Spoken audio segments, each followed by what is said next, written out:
ഒരു മനുഷ്യൻ പണക്കാരനാകാൻ അല്ലെങ്കിൽ ധനവാനാകാൻ സമ്മതിക്കാത്ത ഒരു പുസ്തകമാണ് ബൈബിൾ എന്ന് പറയുന്നത്. എന്നാൽ ലോകത്തിലെ മറ്റു മതങ്ങളും മറ്റു ഉപദേശങ്ങളുമെല്ലാം മനുഷ്യനെ എങ്ങനെ പണക്കാരനാക്കാം എന്ന് ശ്രമിക്കുന്ന ഉപദേശങ്ങളാണ്, ഘടകങ്ങളാണുള്ളത്.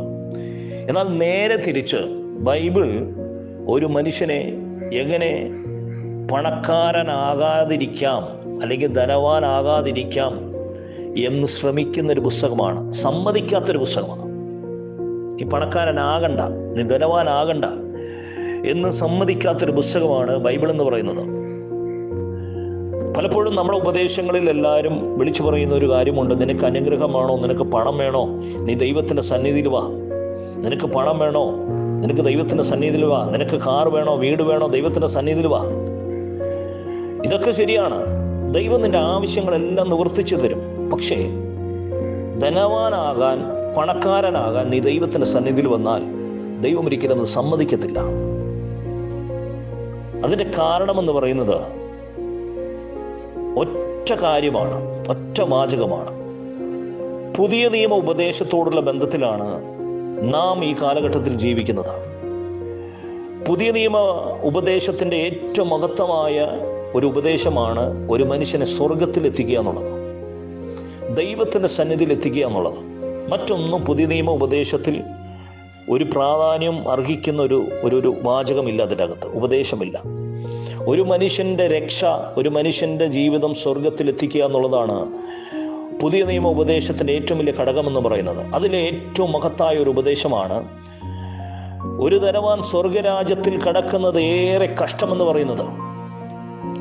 ധനവാൻ സ്വർഗരാജ്യത്തിൽ കടക്കുന്നത് ഏറെ കഷ്ടമാണ്. അതിൻ്റെ കാരണം എന്താ? അവൻ്റെ കയ്യിലിരിക്കുന്ന ധനം തന്നെയാണ്.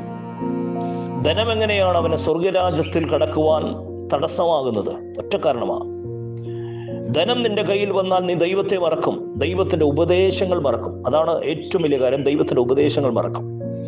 എന്താണ് ധനത്തോടുള്ള ബന്ധത്തിൽ ദൈവത്തിൻ്റെ ഉപദേശം? എന്താ ദൈവം പറയുന്ന അതിൻ്റെ ഒരു മഹത്തായ ഒരു ഉപദേശമാണ്: നിനക്ക് രണ്ടുണ്ടെങ്കിൽ ഒന്ന് ഇല്ലാത്തവന് കൊടുക്കുക എന്ന് പറയുന്നത്.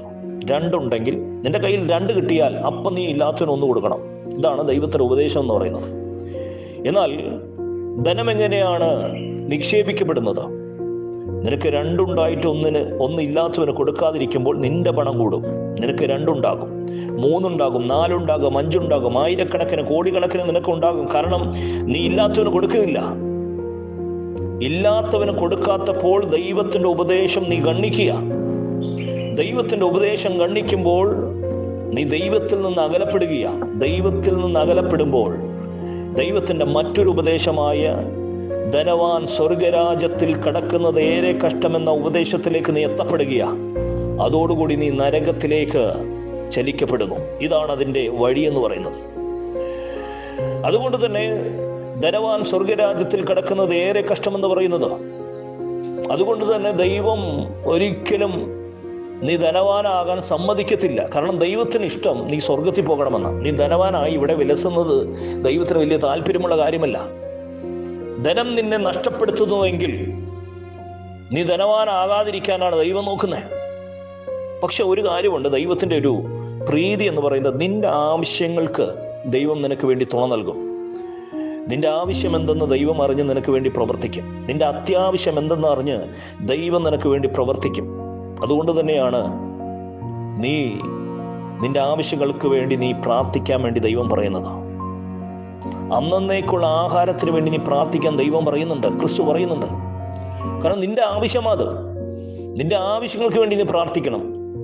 അതിൽ കൂടുതൽ പണം നിനക്ക് ലഭിക്കുന്നുണ്ടെങ്കിൽ നീ ചെയ്യേണ്ടത്, നിന്റെ ആവശ്യത്തിനപ്പുറം നിനക്ക് പണം നിനക്ക് ലഭിക്കുന്നുണ്ടെങ്കിൽ അത് ആഡംബരത്തിനല്ല നീ ചെലവഴിക്കേണ്ടത്. പകരം നീ ഇല്ലാത്തവന് കൊടുക്കണം. നിന്റെ കൂട്ടുകാരനെ നിന്നെ പോലെ നിന്നെ സ്നേഹിക്കണം. സദൃശ്യവാക്യത്തിൽ ഇങ്ങനെ വാക്യമുണ്ട്: നിന്റെ കൂട്ടുകാരൻ നിന്റെ അടുക്കൽ വന്ന് കതവ് മുട്ടുമ്പോൾ നാളെ തരാം, ഇന്ന് നീ പോയിക്കൊള്ളുക എന്ന് പറയുന്ന വാക്കുകൾ നീ ഉപയോഗിക്കരുത്. ഒരാവശ്യത്തിന് വേണ്ടിയായിരിക്കും കൂട്ടുകാരൻ നിന്റെ അടുക്കൽ കടന്നു വരുന്നത്. അപ്പോൾ നീ പറയും നാളെ തരാം എന്ന് നീ പറയരുത്. ഇന്ന് നീ പോയിക്കൊള്ളുക എന്ന് നീ പറയരുത്. ഇത് ദൈവത്തിന് ഉപദേശത്തിൽപ്പെടുന്നതാ. ഇങ്ങനെ ദൈവത്തിൻ്റെ ഉപദേശത്തിലുള്ളവനെയാണ് ദൈവം സ്വർഗരാജ്യത്തിൽ കടപ്പിക്കുന്നത്.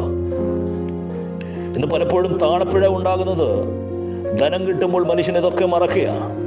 അവൻ ആഡംബരത്തിനും അത്യാഡംബരത്തിനും വേണ്ടി അവനെ പണം ഉപയോഗിക്കുമ്പോൾ നീ നേരെ ചെല്ലുന്നത് നരകത്തിലേക്കാണ്. അതുകൊണ്ട് തന്നെ ദൈവം പറയുന്ന സ്വർഗരാജ്യത്തിൽ ഒരു ധനവാൻ കടക്കുന്നത് ഏറെ കഷ്ടമെന്ന്. അതുകൊണ്ട് തന്നെ ദൈവം ഒരിക്കലും ഒരു മനുഷ്യൻ ധനവാനാകാൻ സമ്മതിക്കത്തില്ല എന്ന് ബൈബിളിന്റെ ഉപദേശം അങ്ങനെയാണ്. നോക്കണം, 2 കാശുള്ള വിധവയെ ദൈവം കാണുകയാണ്. 2 കാശുള്ള വിധവയെ.